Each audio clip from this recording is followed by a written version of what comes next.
Will everybody take their seats, please? Thank you. Oh, yes.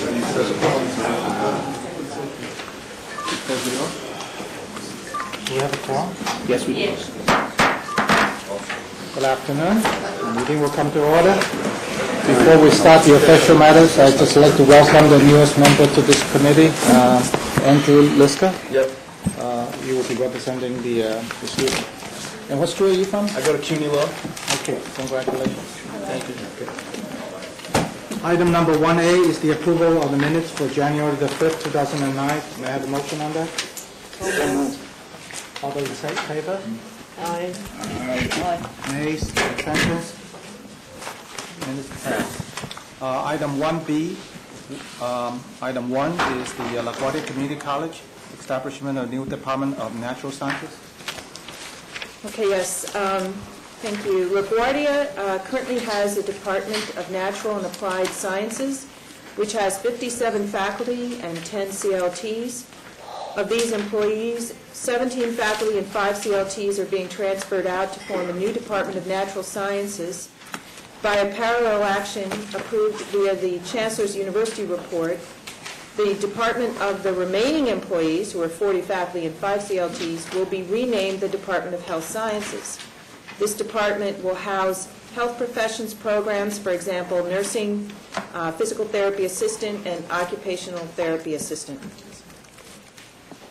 Any questions?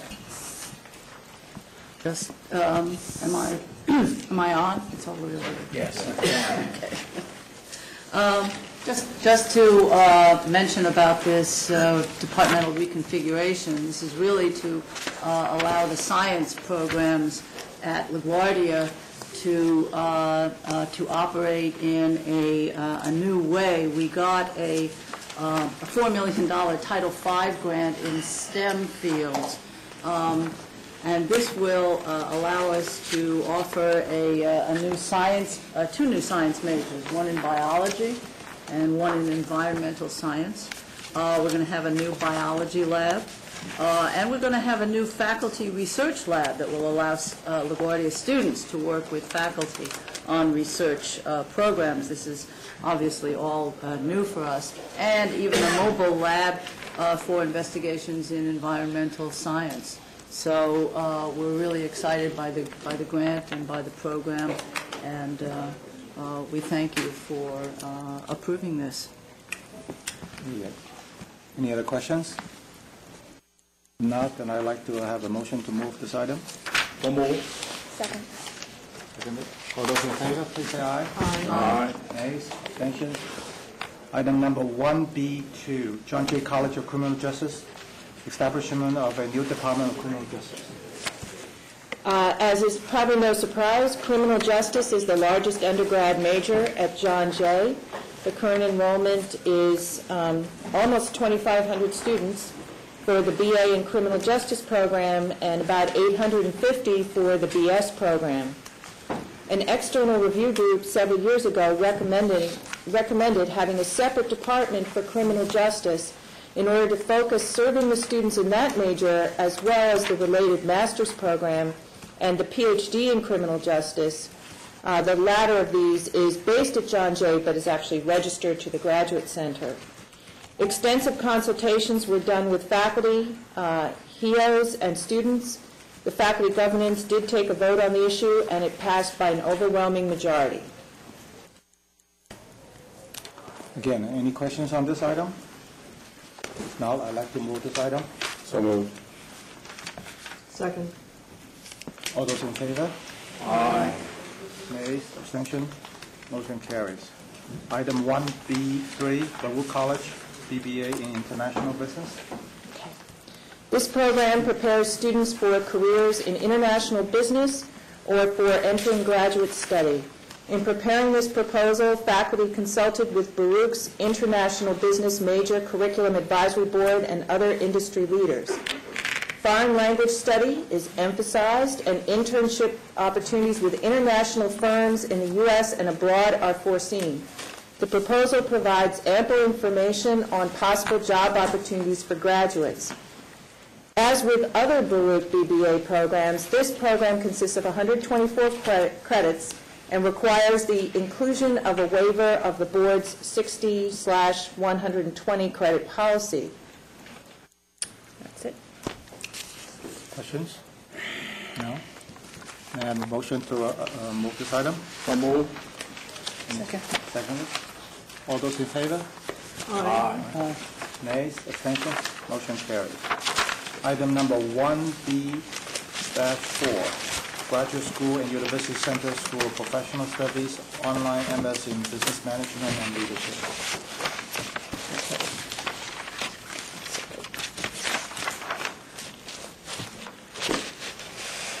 Okay, this program builds on the excellent experience and success of the School of Professional Studies' current online undergraduate business degree in the BS.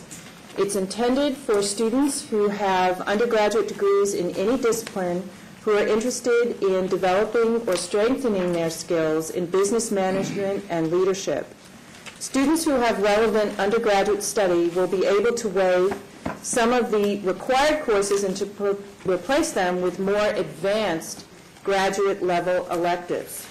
And I should point out that this particular degree is a very celebratory event for CUNY.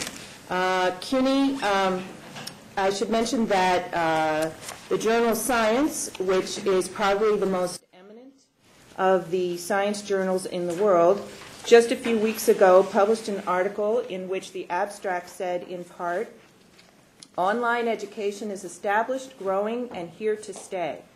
Online education is already providing better access to education for many, and many more will benefit from this increased access in the coming years." CUNY, to date, has only about 3% of its courses that are wholly or partially online. And this particular degree will be the first degree at CUNY at the master's level that will be online. And so we're very excited about the increased access that this degree will provide. I should also mention that at CUNY, there are already, in terms of MS degrees in business, there are already 12 such MS degrees. There are 10 at Baruch. There is one at the College of Staten Island. There is one at Lehman College, which was just approved a couple of months ago by CAPRA. And there is another one, a 13th one, that is currently being planned at Baruch. Trustee Morales, do you have a question? Okay.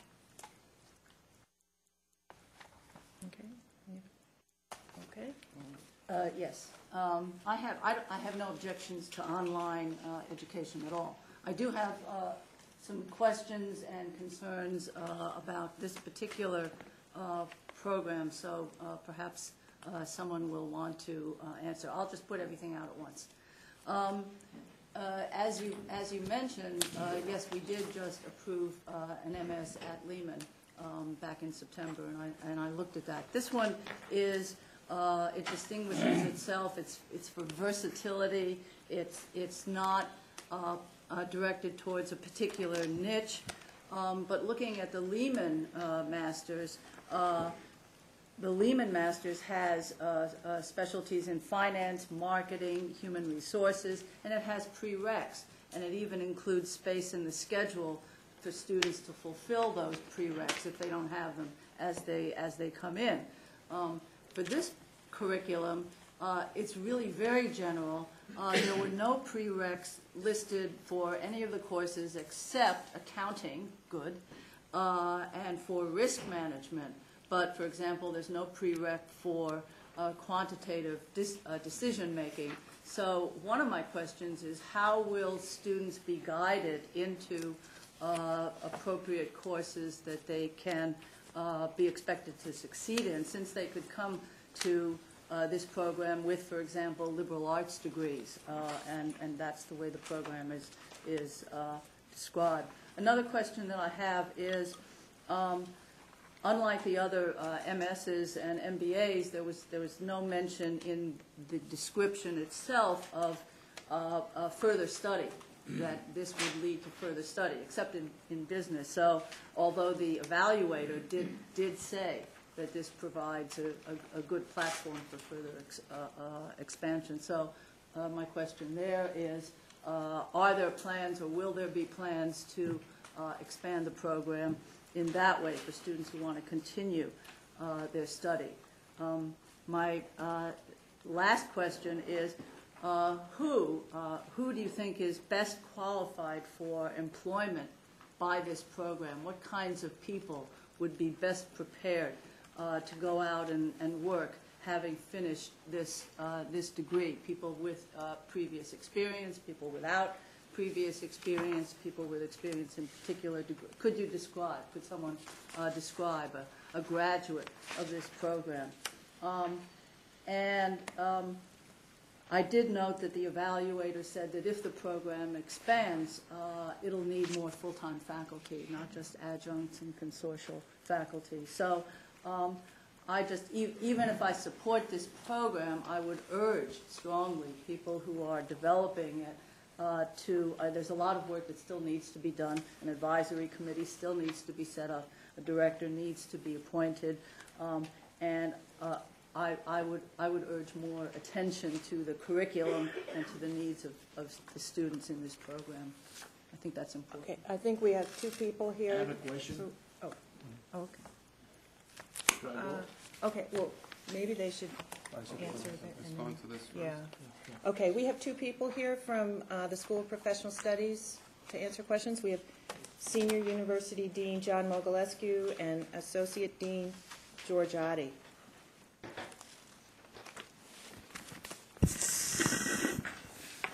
Let me just start in a general way by both thanking the people who've worked on the development of this program and to say to Lenore that we are prepared to answer all of the questions that you just asked and happy to do so. I'm going to let our Chief Academic Officer, George Oddie, do that, and we will go from there. So, Thank you.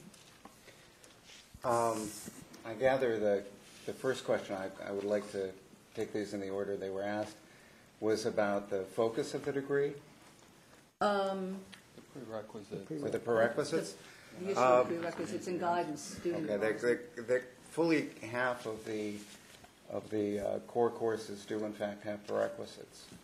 It's not in the course descriptions. It's in the proposal and the outline of the curriculum in the proposal, including quantitative decision making, which has statistics as its prereq.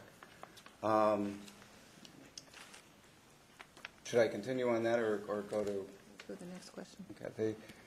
The focus of the degree, it was the determination of the Program Development Committee to make the focus of the degree thematic rather than topical. So instead of having courses and specific course titles address specific specializations, they elected to infuse the entire degree with a focus on managerial decision-making in a global context, with the kind of long-term thinking that's required of leadership. And that's the overall and undergirding focus of the degree. It is not the property of any one course. It is the overall focus of the degree. qualified to full-time faculty, one, George. The teaching, the faculty used in the program will be precisely those that we've heretofore established on the basis and the model of the Graduate Center. We have consortial arrangements with full-time faculty. We imagine in the initial offering and the launch, certainly, that all of the faculty will be full-time faculty within CUNY, teaching for the program on a part-time basis, as is, in fact, the case with most Graduate Center faculty.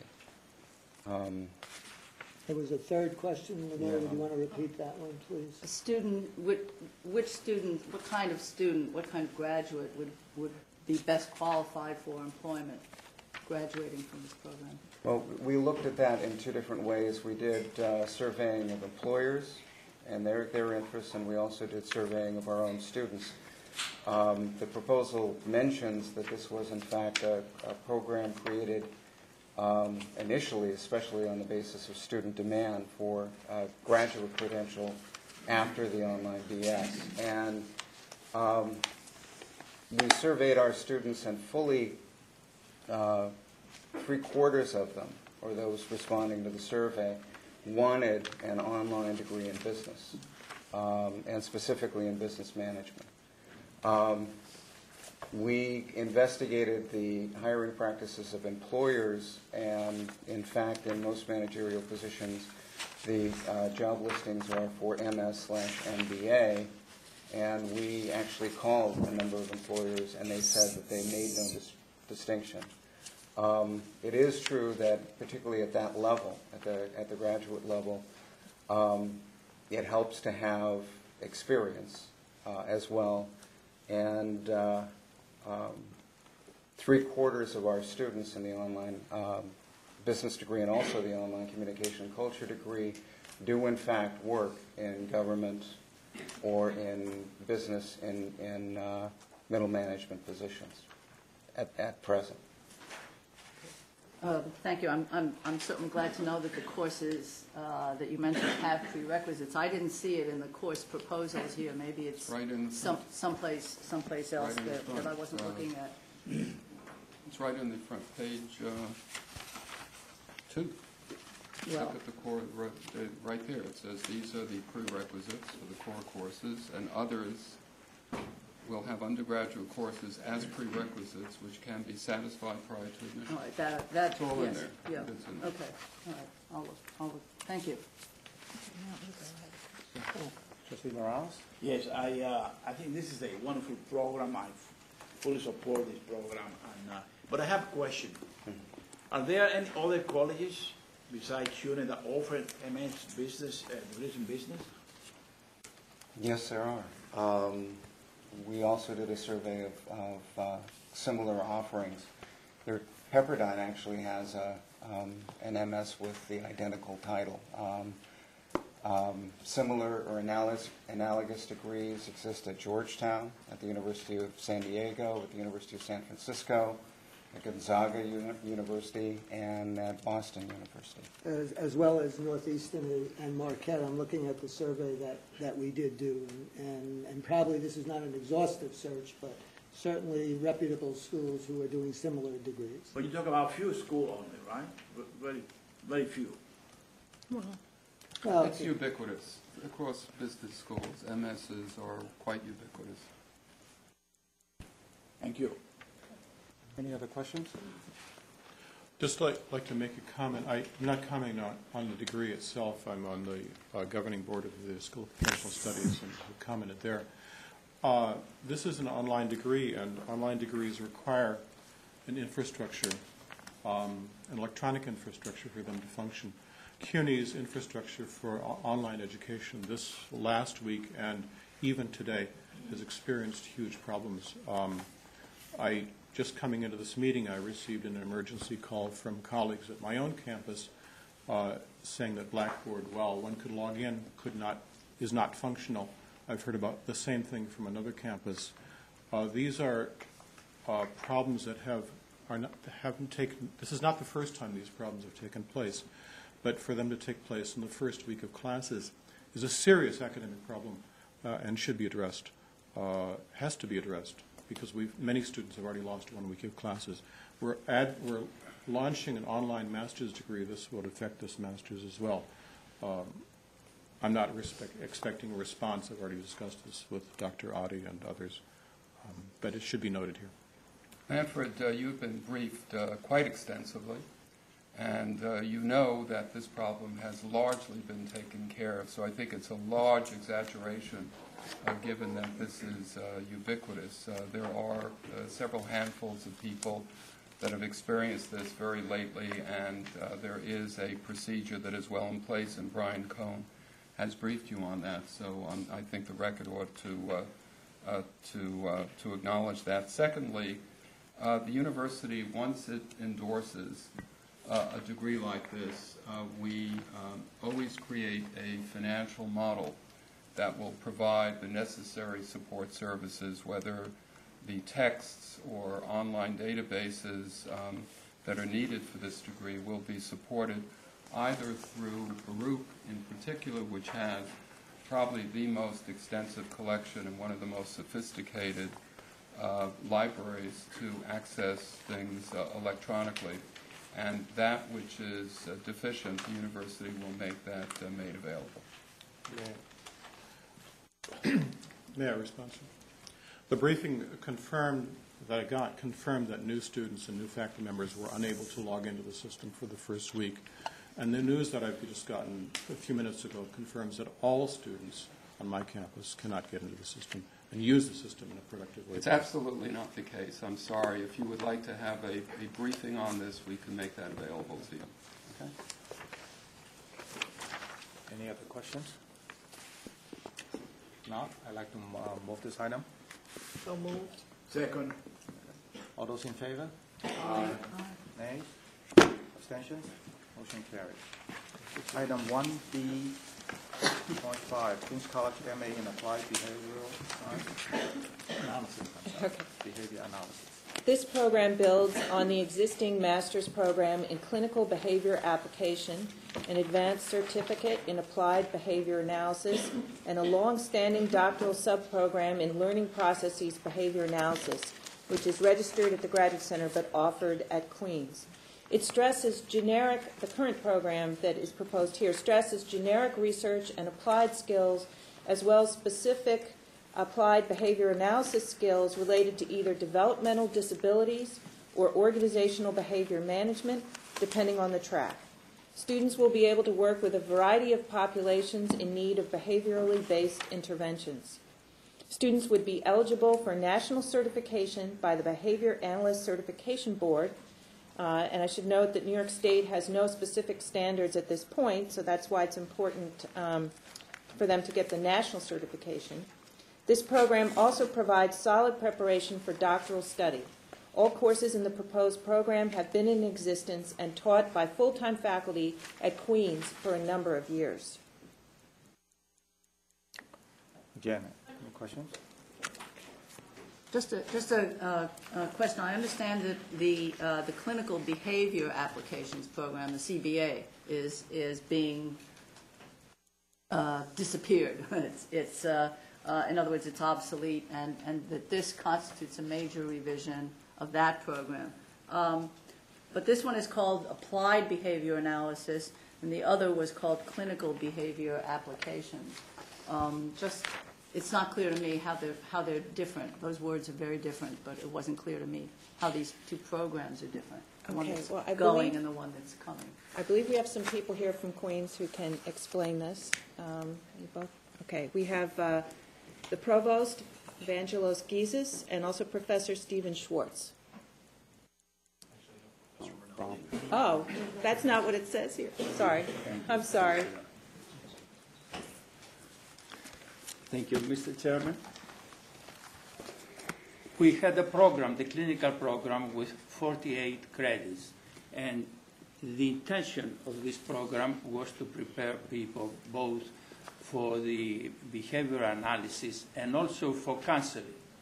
However, things have changed in the state of New York. Now there is licensing for clinical counselors with master's degree, and we already have created a program. The program is in our School of Education. So now we reschedule, we look again at the program, and it can be cut down into a smaller number of credits, and the students, the graduates of the program, will be able to be certified by the Behavioral Analysis Certification Board. So that's what we're doing now. The initial program that we have with 48 credits was trying to do two things that are not needed any longer because the programs have been separated. Okay. Thank you. Any other questions? Not, I'd like to move this item. I have a Move. motion. Second. All those in favor, please say aye. Nays, abstentions, motion carries. Item 1B, .6, Queens College MA in Behavioral Neuroscience. Okay, yes. This program will provide promising master's level students with an opportunity to engage in research-based study which will prepare them for entering doctoral programs or for employment as research assistants or research associates in the medical, pharmaceutical, and biotechnological sectors. The program builds on the existing undergraduate neuroscience major as well as on the long-standing doctoral sub-program in neuropsychology, which is registered at the Graduate Center but offered at Queens. As in the case of applied behavior analysis, all courses in the proposed program have been in existence and taught by full-time faculty at Queens. Therefore, resources needed for this program are minimal. So this MA is it, or MS, I'm sorry, no, MA, is seen more as a transitional program, not necessarily a terminal MA, or? Yes. The graduates of the program can apply, of course, to the doctoral program, but at the same time will have the technical qualifications, the laboratory qualifications to work in the industry where there is extensive research in this area and job opportunities, and also in academic settings where research on the brain is taking place. Okay. If there are no other questions, I'd like to move this item. Second. All those in favor, please say aye. Aye. Nays, abstentions, motion carries. Item 1B.7, Hunter College, MS in Clinical Nurse Leader. Okay, this category of graduate degree has been created by the accrediting agency, which is the American Association of Colleges of Nursing, in 2007. All successful applicants to the program will already be licensed nurses in New York State. This 42-credit program models itself on other graduate nursing programs with the goal of preparing advanced generalists with competence in clinical outcome management, care environment management, and clinical leadership in different settings throughout the healthcare delivery system. Graduates will be eligible to sit for the national certification exam. There is currently no other clinical nurse leader program within the CUNY or New York metropolitan area. Trustee Morales. Yes, this is an excellent program. I really fully support this program. However, I want to know, in the curriculum that I see here, you indicated that the nurses will be prepared and taking classes in health assessment, pathophysiology, pharmacotherapeutic, and many other. I'm questioning the Hunter individual here present. What about mental health? How many credits you have for nursing and mental health? And this is very important because all of the study that we have now indicated that in the next 10 years, you're not going to have many psychiatrists around the city of New York. They'll be either dying, leaving, or whatever, but you will not have them. And it's important to have this understanding that nurses, especially specialized in health, will be an excellent and important requirement in the health system in the city of New York. And I don't see here anything. I will let Professor Noakes respond to that specifically, but just to go to your point, Trustee Morales, first of all, I appreciate your support for the program, and I think something you will particularly appreciate, that this came about in response to the hospitals asking us for this additional level of professionalization of the nurse who's actually a clinician on the floor for leadership, for management, and advanced training. And the other piece on mental health is something that we absolutely share your focus. I think you know Dr. Neil Cohn, who was the former Commissioner of Health. He is working with us on a number of areas, and between our social work school and our nursing school, we are also trying to focus on mental health. And Kathy, maybe you can talk about this program. Yeah, the clinical nurse leader could possibly look at mental health, but if a graduate student was interested in mental health, I would counsel them towards the psychiatric nurse practitioner program. That's also a 42-credit master's program, and they would graduate certified to be psychiatric nurse practitioners. So we already have that program. We've had it, I think, now about 4 years, and it's very successful. But we could, I think, going to this point of exactly what you're talking about, that the nurse on the floor, it's something we'll talk to the dean about, whether we what the hospital's needs are and whether we can ask to talk about a mental health focus. I think it's a very good point. The other point that I'd like to see happen is also to make sure that the candidates in nursing are also Hispanic, that they can really understand the great majority of the patients that they will be serving here in the city of New York. Right. I mean, I see in my many years of services with horror that sometimes the psychiatric services are delivered by somebody else that doesn't speak the language. Yeah. And this is Our general- bad, very serious. Our general population at Hunter is it's probably around 20% now, at least, if not more, Hispanic. I can find exactly how many in the nursing and the master's programs. But certainly if you come, and I hope you will come visit, you take a look at the school. It's extraordinarily diverse, and the cultural competence of the nurses to work with the population in New York is really an important benefit that we offer, particularly over many of the other private schools. I would like to go there and see it. Good, all right, so it's Thank okay. you. Thank you. And actually, I think we owe the trustee a T-shirt. I was telling him about our trip to, well, I was telling him about our trip to the Dominican Republic, and they gave me a too small one, but we want to tell you more about that. We were there this January, and I think You're big on continuous. hats, too, no? Right, hats are good, but a T-shirt from the Dominican Republic that I thought Trustee Morales particularly liked. So. First, Trustee Philip, and then Trustee Shorter. I'd like to express my enormous support for this program and also the other programs of a similar kind at Queens College. Public universities have to provide opportunities for our students at the master's level and higher, especially in areas that are related to public health. And Hunter is certainly strongly leading in the way, and congratulations on doing that. We should be doing that wherever we can mount quality programs. We should be doing that at the graduate level. And President Rapp, you should know that my mother's a nurse, and probably it's not unique to Trustee Morales. The language barriers exist everywhere. Thank Trustee you. Shorter. President Rob, I'd like to follow up on Dr. Morales' excellent question for clarification.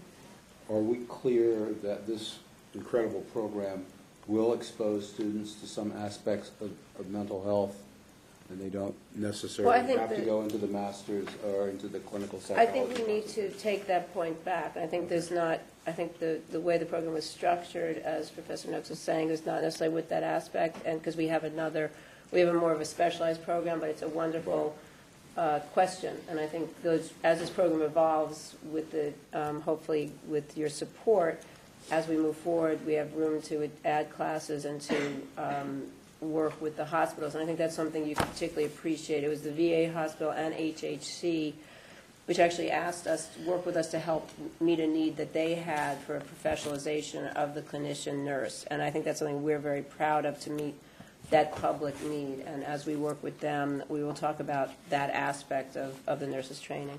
Thank you. Okay. Any other questions? If not, I'd like a motion to approve this item. So moved. Second. All those in favor, please say aye. Aye. Nays, abstentions? Okay, that concludes the action items. Now we'd like to move to information items. Right. I just would like to give the members of this committee a very brief update on the admissions and enrollment management situation that I spoke about at length last time. We are watching the numbers very carefully, and for the spring enrollment, the numbers are still settling down a bit, but what we do know is that we had about 14% more applications for this spring than we did compared to last spring.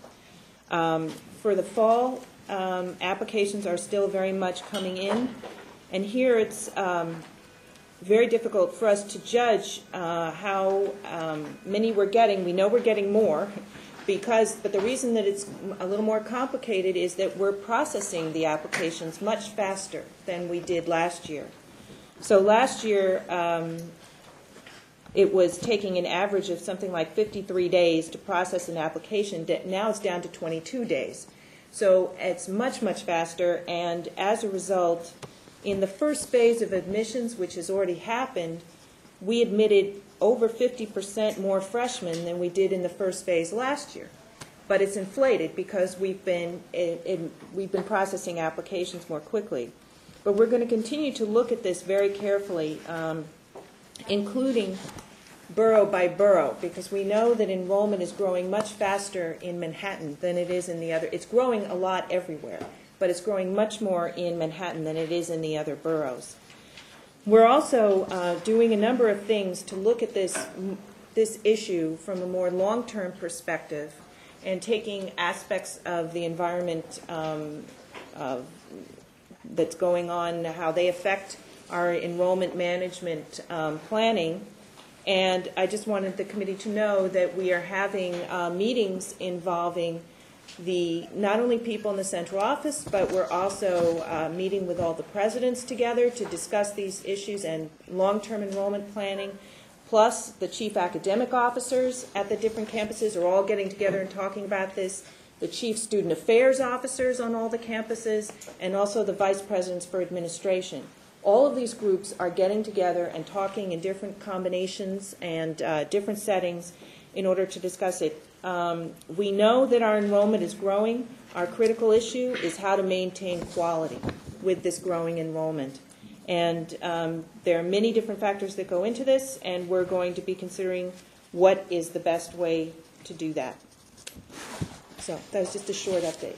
How did you accomplish that dramatic reduction in time to process the application? That's rather dramatic. Well, we have a wonderful office that works on this, and they did hire additional people, right? They hired additional people, and they changed some processes, but they're doing a fantastic job.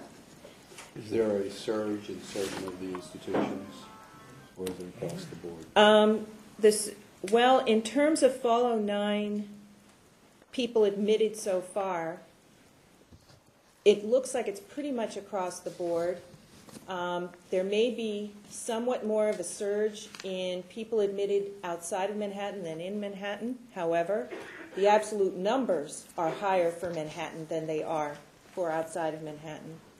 And so we've got some real issues to think about in terms of capacity, physical capacity, human resource capacity, and how we expand those and use those differently in order to accommodate this great increase in interest in CUNY, which is due to our hugely increased reputation and to the financial situation. Is there an absolute number that you cannot accept more in certain of the facilities? Yes. There is. Sam, this is a very complex issue. I briefed the board briefly on some of the buttons that really have to be pressed here, and I briefed the presidents rather extensively this morning. The issue really is a battle between the moral imperative of making this university available to students who look to us to study and improve their lives. And that, I think, is an important value that this university has always held very dear and which we take very seriously. But there is a competing force, and that competing force is to ensure that we maintain the academic integrity of learning here at this institution. So I don't think it is a celebratory event necessarily, all other things remaining equal, that we take in huge numbers of students, because I am not convinced, and I think most of us who think about this clearly are not convinced, that we could give the educational experience that we would like to, because we will not be able to maintain the level of full-time faculty. We will continue to lose that battle because we just do not have the resources to put full-time faculty into classrooms with as many students coming in. Second, we are limited by the physical configuration of our plant, our physical plant. These buildings and classrooms were not designed to do the things that we want to do. So when we take the presidents on a retreat next month, we are going to spend a considerable amount of time looking at projections on the demand for seats in the university, and we can project that with some degree of confidence, and then understand how we would need to reconfigure some of our buildings so that we can ensure that when we do have large numbers of students, we could give them access to the very best faculty that we have.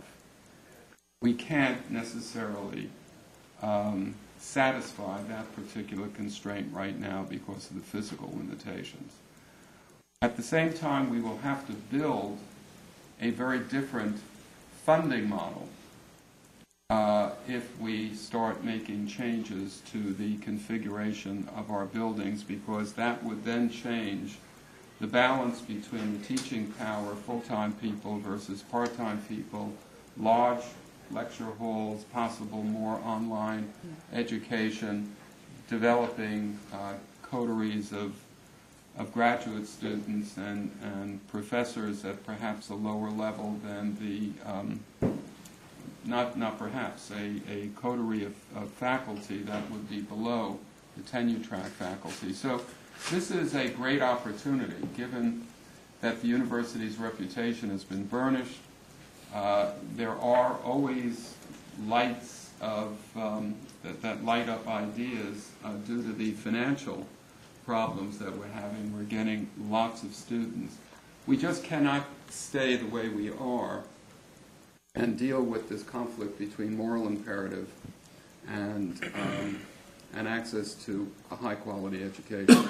We just cannot step back from where we languished many years ago at this university, where I would venture to say that there were periods of time when the degree was not valued in the marketplace. It disadvantaged our students, and it saddened the community here that we work with because they expected more from us.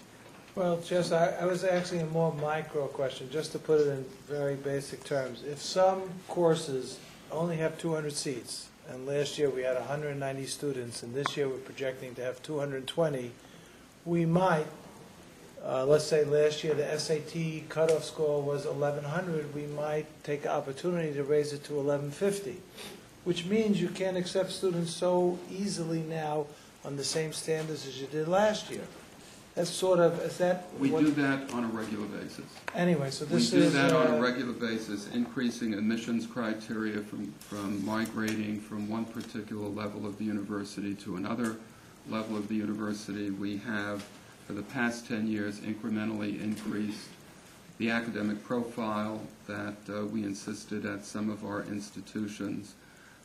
We will continue to do that, but I guess what I'm saying is, even that, while that is normal practice of any state university that is confronted with problems like this, our problem is bigger than that. It is bigger than tinkering along the boundaries. Our problem is really a much more profound problem that's going to require a much more in-depth analysis of how we engage students and how we deploy resources to ensure that those students get the kind of experience that I think all of us would want to see.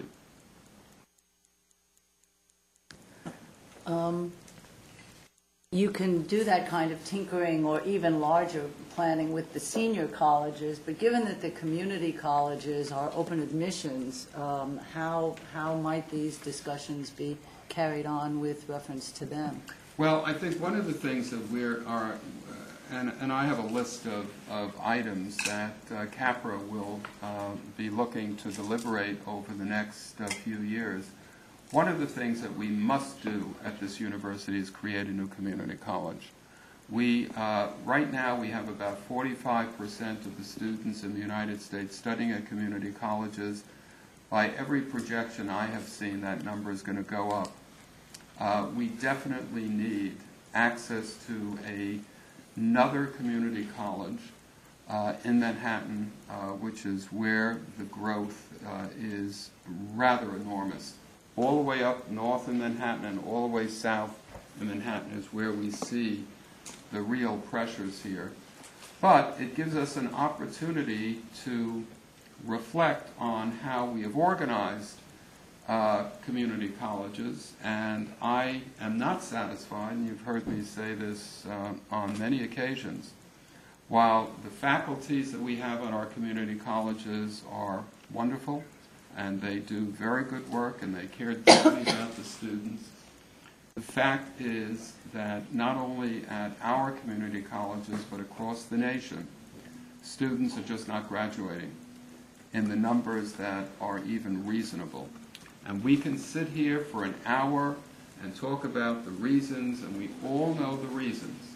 But I would submit that there is an opportunity for us to rethink, if we were to start a new community college, to rethink engagement with students, how we give support services to those students, how we keep them enrolled, and most importantly, how we get them to graduate. And right now, our graduation rates here at CUNY and elsewhere are not nearly what they need to be. And we got to address that problem. So, in answer to your question, we must provide additional seats, because that demand is going to be there, but it would be, the opportunity cost would be too high not to reflect on the kind of way in which we organize such a college. Thank you. There are no other questions? Any other item? No. I have a motion to adjourn. So moved. Second. Thank you.